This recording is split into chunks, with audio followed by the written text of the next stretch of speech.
By the time you turn 60, you may have already lost close to 15% of the muscle in your legs, and there's a good chance you never felt it happening. No pain, no warning. One day the stairs just feel steeper than they used to, or the couch feels a little harder to push up from. That's usually the first sign anyone gets. And here's what surprises most people. It's rarely your knees, rarely your hips, and for most people, it isn't arthritis at all. It's something happening at the cellular level in your leg muscles, something food can help reverse, starting within weeks. Here are the 5 foods that do it, and why the order and timing matter more than the foods themselves. Here's the short version of why this happens. After 30, you start losing muscle mass, slowly at first, then faster. After 60, that rate roughly doubles. Doctors call it sarcopenia, your body breaking down muscle protein faster than it rebuilds it. Research out of Harvard Medical School backs this up directly. Adults typically lose 3 to 5% of their muscle mass every decade after 30. Most men lose close to 30% of their muscle mass. Their total muscle mass over a lifetime if nothing is done about it. Your legs carry the biggest muscles in your body, so they're where you feel the shortfall first. On stairs, standing from a low chair, getting out of the car after a long drive. Those aren't random inconveniences. They're an early warning system almost everyone misreads as just getting old. You've probably already tried a few obvious fixes of your own. Maybe easing off the stairs, taking the elevator instead, or just telling yourself that's simply what happens at this age. Here's the reframe. None of those responses touch the actual problem, because the problem was never in your joints. It's whether your muscle tissue has the raw materials to keep rebuilding itself. Avoiding stairs doesn't slow the muscle loss down. If anything, less use accelerates it. And exercise alone isn't enough either. If you walk every day without giving your muscles the raw material to rebuild, you're asking your body to build a house with no lumber on site. That's the gap these 5 foods close, and the order you eat them in matters more than you'd think. You don't need to overhaul your whole diet to close that gap, just 5 specific foods, eaten the right way. Let's start with the most important one, eggs. Not just any protein, eggs specifically, because of a compound inside them called leucine, the switch that flips on muscle building in your body. Think of leucine as the key that starts the engine. Without enough of it at a single meal, your body can't fully activate muscle repair, no matter how much protein you eat later in the day. Researchers actually tested this directly, feeding people rising doses of egg protein and measuring the muscle-building response at each level. That response jumped sharply once intake crossed a certain amount, then leveled off completely, confirming it's the dose at each meal that matters, not just the total across the day. 2 whole eggs give you a solid dose in one sitting, and eggs are genuinely one of the cheapest proteins on the shelf. If eggs aren't for you, Greek yogurt, canned tuna, or cottage cheese work nearly as well. The catch is timing. Most people eat most of their daily protein at dinner, and almost none at breakfast, but your muscles can't store leucine for later use like a battery. Miss the morning dose, and that repair window is gone for the day. No matter how much chicken you eat at 6 o'clock, that solves the raw material problem. But there's a second issue that has nothing to do with protein at all, and it might be the reason your legs feel heavy by mid-afternoon, long before dinner. It's blood flow. Your leg muscles need oxygen-rich blood to work properly, and as you age, the blood vessels feeding them get slightly stiffer and narrower, a bit like a garden hose losing some of its give over the years. Less flow means your legs tire faster, even when the muscle itself is perfectly fine. This is where beets come in, specifically the natural nitrates inside them, which your body converts into nitric oxide, a molecule that relaxes and widens blood vessels. Wider vessels, more oxygen reaching working muscle. In studies on older adults, a single dose of nitrate-rich beetroot juice has been shown to lower blood pressure and reduce markers of vascular inflammation within about 3 hours, and separately, dietary nitrate has been shown to reduce the amount of oxygen your muscles need to do the same amount of walking. A real measurable assist, if not an overnight transformation. You don't need fresh beets for this to work. Either frozen, canned, or beet juice carry the same nitrates for less money and zero chopping. If beets aren't your thing at all, leafy greens like spinach and arugula carry similar nitrate levels. Now here is something most people never connect to their legs at all: inflammation. Not the visible, swelling kind you can see or feel, The quiet background kind that runs low and constant in your bloodstream for years without a single symptom you'd ever notice. Chronic low-grade inflammation actually speeds up muscle breakdown.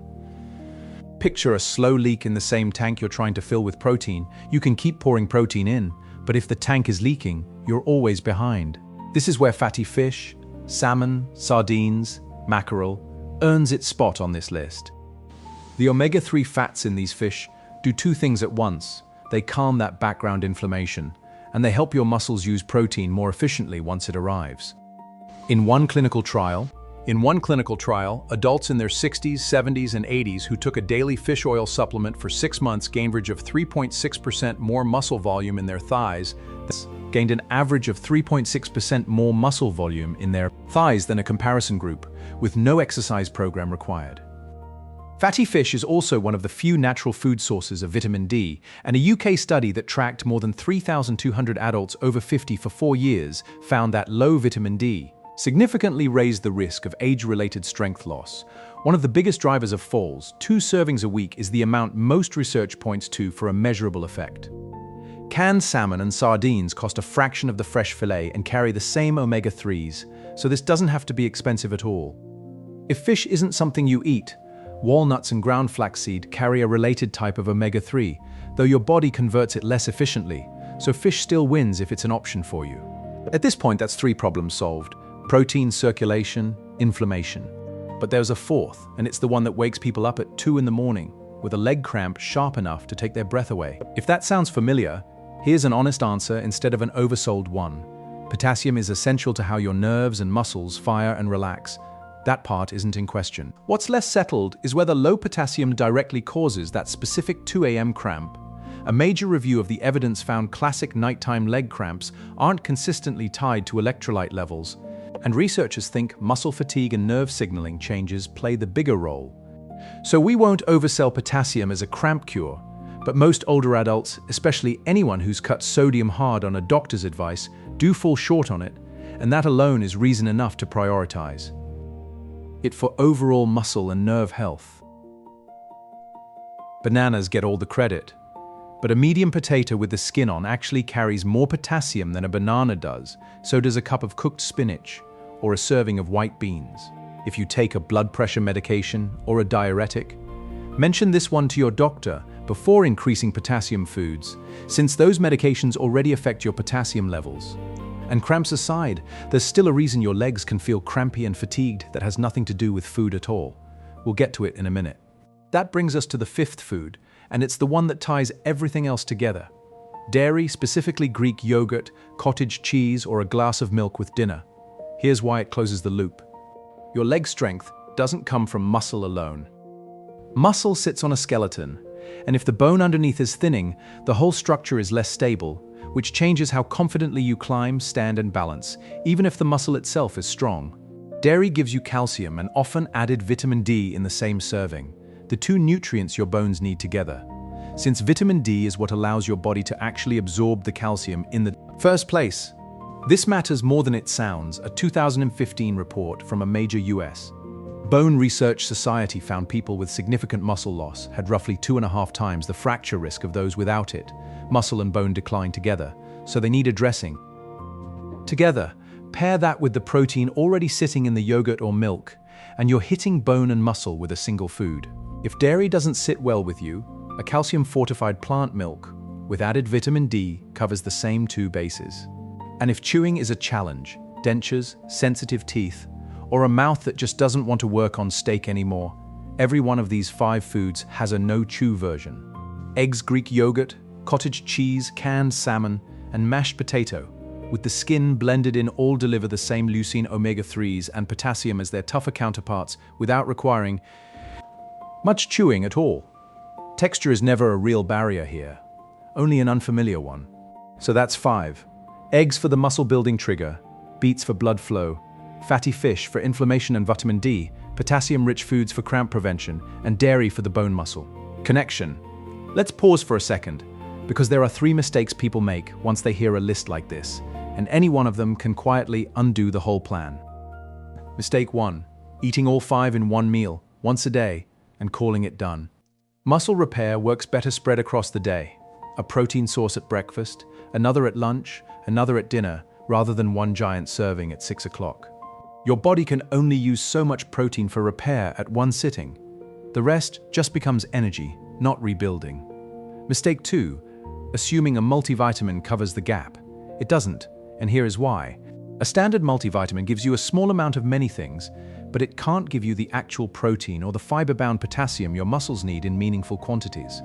Pills can't replace food volume, no matter how well formulated they are. Mistake 3, cutting these foods the moment you feel a little better. 3 or 4 weeks of progress can feel like enough, so people quietly slide back to toast and coffee for breakfast.